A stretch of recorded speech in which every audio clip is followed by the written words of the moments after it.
In literature, it is only the wild that attracts us. Dullness is but another name for tameness. It is the uncivilized, free and wild mythologies in Hamlet and the Iliad, in all the scriptures and mythologies not learned in the schools that delights us. As the wild duck is more swift and beautiful than the tame, so is the wild, the mallard thought, which, mid falling dews, wings and way above the fens. A truly good book is something as natural and as unexpectedly and unaccountably fair and perfect as a wildflower discovered on the prairies of the West or in the jungles of the East. Genius is a light which makes the darkness visible, like the lightning's flash, which perchance shatters the temple of knowledge itself, and not a taper lighted at the hearthstone of the race, which pales before the light of common day. Welcome to episode 9 of the Peripatetics, a podcast about stillness for restless wanderers. In each episode, we walk in the footsteps of past thinkers, joining in the timeless quest to secure a more tranquil life from this busy world. And I'm your host, Trey Hill.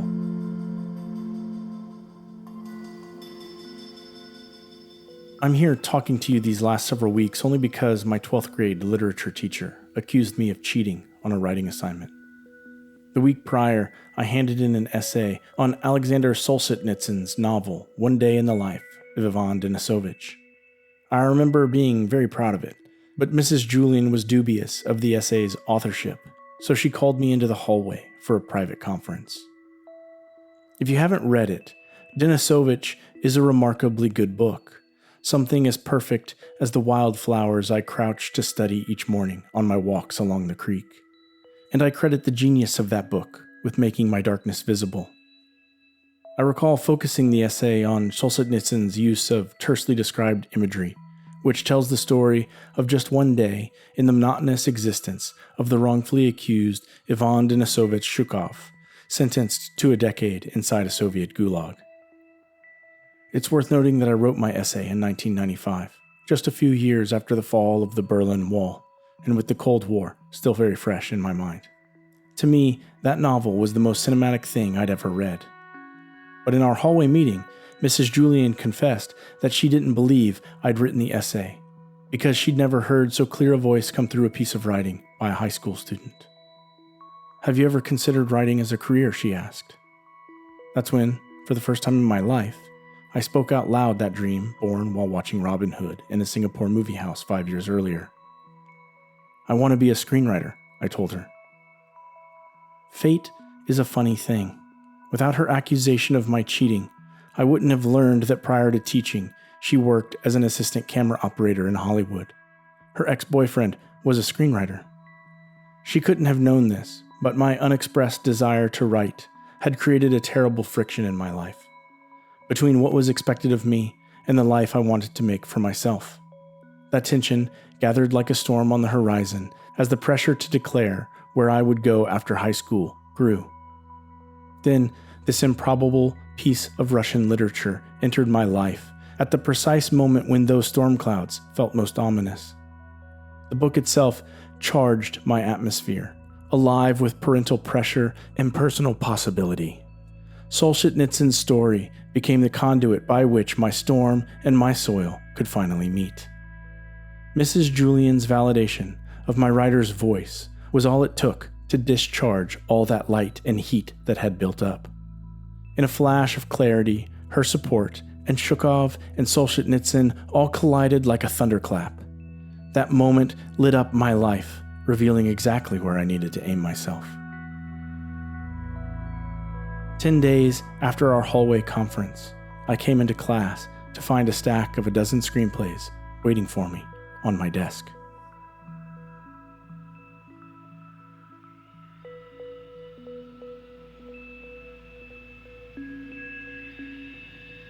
English literature, from the days of the minstrels to the lake poets, Chaucer and Spenser and Milton, and even Shakespeare included, breathes no quite fresh and in this sense wild strain.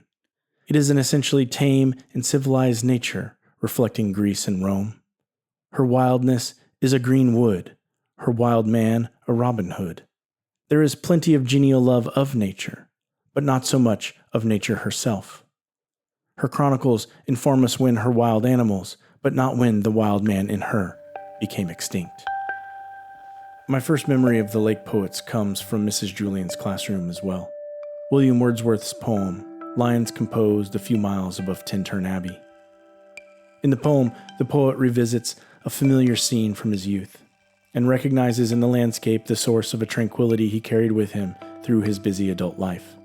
Where in his youthfulness he had rushed, now he searches the landscape for the, quote, nameless, unremembered acts of kindness and of love, which he credits as the best portion of a good man's life, end quote.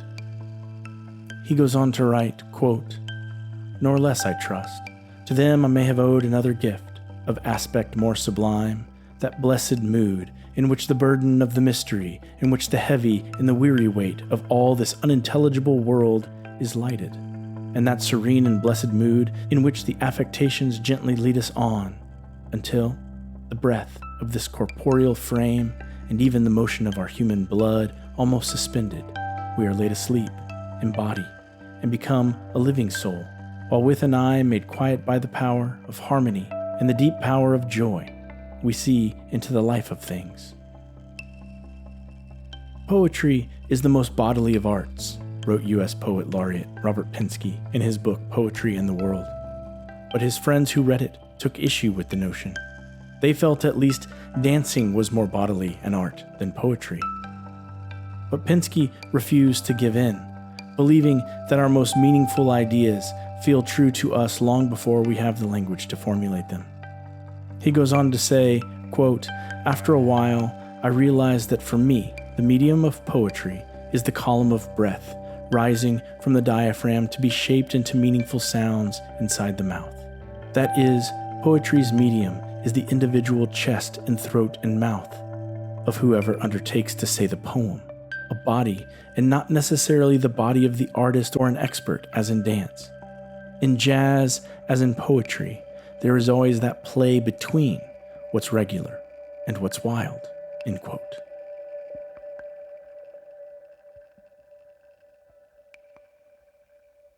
The science of Humboldt is one thing. Poetry is another thing.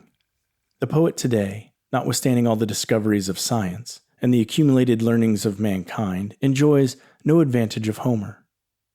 Where is the literature which gives expression to nature? He would be a poet who could impress the winds and streams into his service, to speak for him, who nailed words to their primitive senses as farmers drive down stakes in the spring which the frost has heaved, who derived his words as often as he used them, transplanted them to his page with earth adhering to their roots. Those words were so true and fresh and natural that they would appear to expand like the buds at the approaching of spring, though they lay half smothered between two musty leaves in a library, to bloom and bear the truth there, after their kind, annually for their faithful reader, in sympathy with surrounding nature.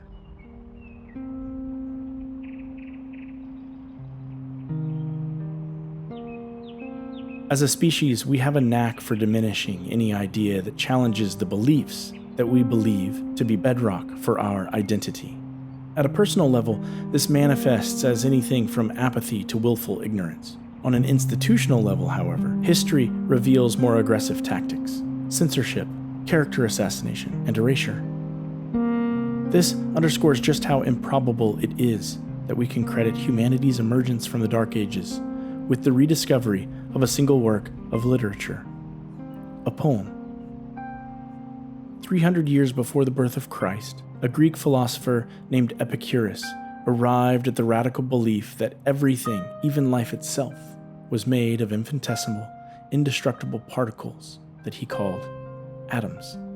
To Epicurus, the universe was not governed by the whims of gods or superstitions, but by the vibration of these atoms, quote, like dust motes in a sunbeam, colliding, hooking together, forming complex structures, breaking apart again in a ceaseless process of creation and destruction, writes Stephen Greenblatt in The Swerve, before reminding his readers there is no escape from this process. To Epicurus, this meant that man had no eternal soul. In his view, the only immortal thing was the atom. Naturally, the early Christian church saw this slightly more ancient idea as an affront to all it held dear. And so, as the church rose to dominate institutional seats of power, it began its work of erasure of all ideas which challenged it, including those of Epicurus. Of course, the church wasn't the only force that set itself against ancient ideas. History swallows with its gaping maw the works of men in myriad ways. Imperialism burned the library at Alexandria, and Vesuvius buried under ash and molten rock countless more private libraries. And sometimes empire and nature collaborate. In 1258, the Mongol army stormed Baghdad and destroyed the House of Wisdom, a monumental center of knowledge that had for 1,000 years preserved and expanded upon Greek, Persian, and Indian philosophies. Of its thousands of manuscripts, works across science, philosophy, and literature, most were one of a kind. The Mongols cast so many books into the rivers that witnesses claimed the waters ran black with ink, and the carcasses of discarded books formed a bridge which people crossed. Of the books that survived drowning, those were ripped apart so their leather covers could be turned into sandals.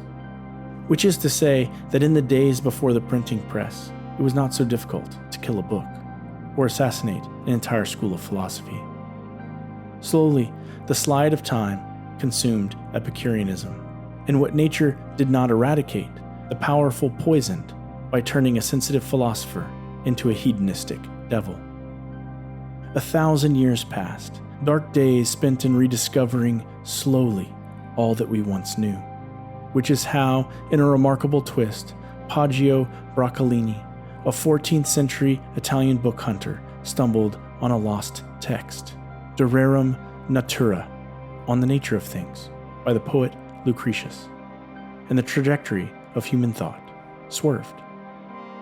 This lost book, Greenblatt writes, quote, was in its origins imbued with a poet's sense of wonder. Wonder did not depend on gods and demons and the dream of an afterlife. In Lucretius, it welled up out of recognition that we are made of the same matter as the stars and the oceans and all things else. And this recognition was the basis for the way he thought we should live our lives, end quote. Today, we do not have any of the works of Epicurus, only this once lost poem, born of a wild mallard thought, an atom it would seem itself, which science later proved to be true. Some thoughts, like atoms, are indeed immortal.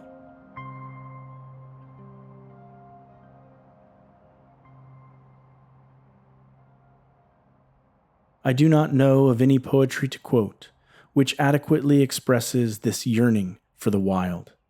Approached from this side, the best poetry is tame. I do not know where to find any literature, ancient or modern, any account which contents me to that nature with which even I am acquainted. You will perceive that I demand something which no Augustan nor Elizabethan age, which no culture, in short, can give. Mythology comes nearer to it than anything. How much more fertile a nature, at least, has Grecian mythology its roots in than English literature? Mythology is the crop which the old world bore before its soil was exhausted, before the fancy and imagination were affected with blight, and which it still bears wherever its pristine vigor is unabated. All other literatures endure only as the elms which overshadow our houses. But this is like the great dragon tree of the Western Isles, as old as mankind, and, whether that does or not, will endure as long. For the decay of other literatures makes the soil in which it thrives. We only need to see what happened with Lucretius's poem to understand how right Thoreau is when he says that. Much like how the girdled swamp is transformed into the most fertile soil, decaying old words fortify the mind and make good ground for our new literature. Greenblatt says it best. Quote, something happened in the Renaissance, something that surged up against the constraints that centuries had constructed around curiosity, individuality, sustained attention to the material world, the claims of the body, The key to the shift lies in the whole vision of a world in motion, a world not rendered insignificant, but made more beautiful by its transience, its erotic energy, and its ceaseless change." End quote. You see Lucretius appear everywhere in very short time after Poggio Broccolini released him from the monastic prison to which his poem had been sentenced for those 1,000 years. Shakespeare quotes him in Romeo and Juliet. Quote, "She is the fairy's midwife, and she comes in shape no bigger than an agate stone on the forefinger of an alderman, drawn with a team of little atomi." End quote. It would be 230 more years after Shakespeare wrote about that little team of atomi before Scottish botanist Robert Brown linked the movement of pollen grains suspended in water to the vibration of the unseen atoms determining the direction of their movement. All at once you see the world wake up to a comparably capricious embrace of beauty and pleasure. In the works of the philosopher Montaigne and his essays on matter and motion, in the expressive attention to detail in Renaissance paintings, in the thematic underpinnings Cervantes explores through his Knight Errant. The rediscovery of Epicurus's atoms through Lucretius's poem explodes as Galileo's heliocentric view of the solar system, which sets off a chain reaction all the way to Einstein's 1905 mathematical proof of the existence of the atom. This is the nature of the wild thought.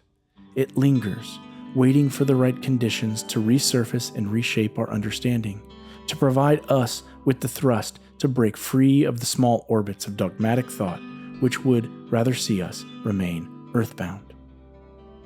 But just as Lucretius's wild ideas endured, despite centuries of suppression, Thoreau points toward the power of untamed thought, ever present beneath the surface of our cultivated minds, a seed in the soil of our literature, awaiting its moment to break free.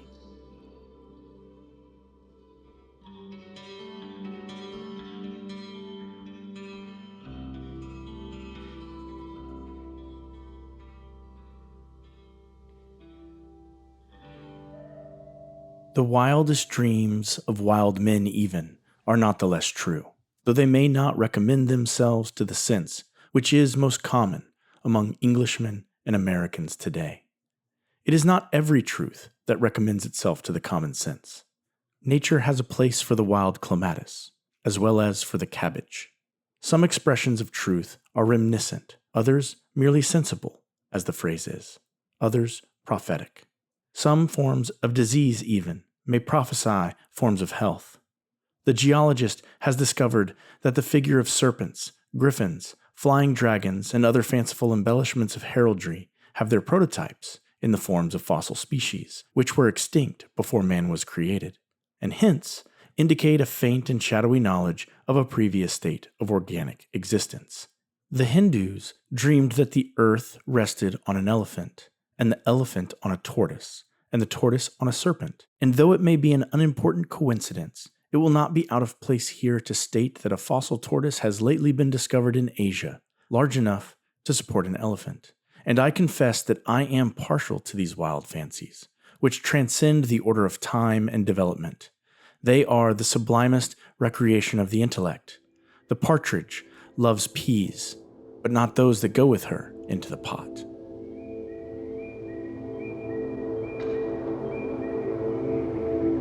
Just this morning, I heard an author I love suggest that those with podcasts must be particularly wary of who we carry water for, as in, whose ideas about the world are we advancing, and in advancing them, what ideas are we complicit in erasing? As I reflect back on the journey that Mrs. Julian helped launch in my life, I see that far too infrequently have I carried water for myself.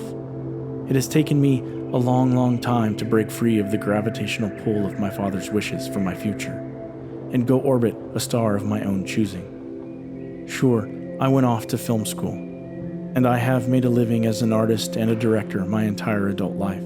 But for the better part of those 30 years after leaving his home, I failed to carry water for that kid who just wanted to write. I write every day now, but I do not see in myself an example, but a warning to young writers. Do not wait, I would say to them. Few will ask you for your words. They must be thrust upon the desk of the world. where fate abides as editor. Tomorrow is no friend to the writer. So now, when lightning strikes, I do not run in fear from the flash. I try and glimpse in and then describe what that genius light makes visible in the darkness. So when I set down Greenblatt's book, after reading it twice in succession, I recognized the charged atmosphere of genius into which his words carried me, shattering the temples of knowledge under which I'd been raised, as happened after reading Denisovich for the first time. The swerve inspired me to write in response, to set down in black ink the wild atomic thought to which literature bound me. By its light, I drafted an ekphrastic poem, an ode to Greenblatt's collaboration with Lucretius. And if you'll humor me, I'd like to embody it for you, chest and throat, for the very first time. This is the atomic chime. 100,000 times, divine, divine, an atomic chime, as storms and gales unwind, now, this hour, minute as a minute might be, sublime, sublime. Squeezed tight eyes, breathe vapored wine, slip cool in velvet brine, contented swine, pass your time. Narrowed eyes, glimpse wide divine, eternal colors intertwine, gently cut by turpentine, a verdant knot, time's climbing vine, redress by scribbled line. On blanched vellum, find what dogma sought to bind, and the teeth of time did grind. Not with sharp fangs or bright canines, but by cuspids, flat molars, sprockets too, chew, chew, chew, gnaw straight through stone and sinew. Bovine and time, both regurgitate. This heretical house arrest, a curse of the palimpsest, light I pray confess, unearth this verse, attest your sensuousness. 100,000,000 times, divine, divine, to unkind mankind, despite his progress, eroding egress and hungry atrophy, a whispered dispatch issues through static morality, history, fabric unraveling, pivots on these dimes of the mercurial kind. Divine, divine, if 100 billion times, doctrine contrived by slant rhyme, doubting liberty set loose, bridling joy with dogma's noose, religion drew us into battle lines. While faith defies rational faculty, spiritual lives science denies, still both with certainty hypothesize, piety subdivides by battle cry, which is why fate by time judged their lies meretricious. And that wonder, so well described by this poet-scientist, once denied, struck soul blind, the lamentable Lucretius. 100 trillion times, the atoms all still chime. While drafting this segment, I came across a piece Jared Anderson wrote a couple of years ago. Like me in my poem, he seems to be wrestling at the confluence of science and magic. He writes, quote, "Fact and magic go together like sound and song, like ink and poetry, like truth and metaphor. A good metaphor does not destroy the truth." I think poetry lives in this space. Its form a kind of science, its music a kind of magic. In the same way that poetry often lights up the darkness, Jared Anderson reminds us that belief in magic does not ask us to reject reality, but invites us into a deeper engagement with it. There are two paths to magic, he claims: imagination and paying attention. Paying attention is about intentional noticing, the geometry of a beehive, the perfect slowness of a vulture, the feel of life inside a tree. Magic requires our intention, our choice to participate. We must choose to meet it halfway, and when we do, we often find that magic isn't a dismissal of what is real. It's a synthesis of it, the nectar of fact becoming the honey of meaning, a nod to the unquantifiable, end quote. My father didn't want me to chase down my dreams to become a writer because he put all his focus on the dream and didn't credit to me my natural ability to chase it down, to meet it halfway, to participate in pulling that dream into reality. I just realized this. This episode, this whole podcast, it's a griffin made of sound, proof of something I've felt my whole life but never seen. Like Robert Brown watching pollen float on a pond, but seeing just as clearly atoms dancing without the aid of a microscope. Until you chase it down, all reality looks like magic. Maybe that's all life is. One long poem about magic and wild dreams written by the brave in permanent ink. And the atoms all still chime. In short, all good things are wild and free. There is something in a strain of music, whether produced by an instrument or by the human voice. Take the sound of a bugle in a summer night, for instance, which by its wildness, to speak without satire, reminds me of the cries emitted by the wild beasts in their native forests. It is so much of their wildness as I can understand. Give me for my friends and neighbors wild men, not tame ones. The wildness of the savage is but a faint symbol of the awful farity with which good men and lovers meet. Thank you for listening to the Peripatetics. I'll be back again in a couple weeks with another episode. But in the meantime, it would mean a lot if you would leave a review on Apple or wherever you get your podcasts. Also, you can find me on Instagram at @squareroot of9, which I've linked to in the show notes. If the show has meant anything to you, commenting, sharing, and liking my post about it helps as well. And if you post about the show, please tag me so I can share it. In our algorithmically driven world, it takes a village to grow an effort like this. Positive reviews and sharing with friends really do go a long way in helping drive awareness for the show, which makes it easier for fellow walkers to find us now and in the future. So until next time, may your path be smooth and your pace steady.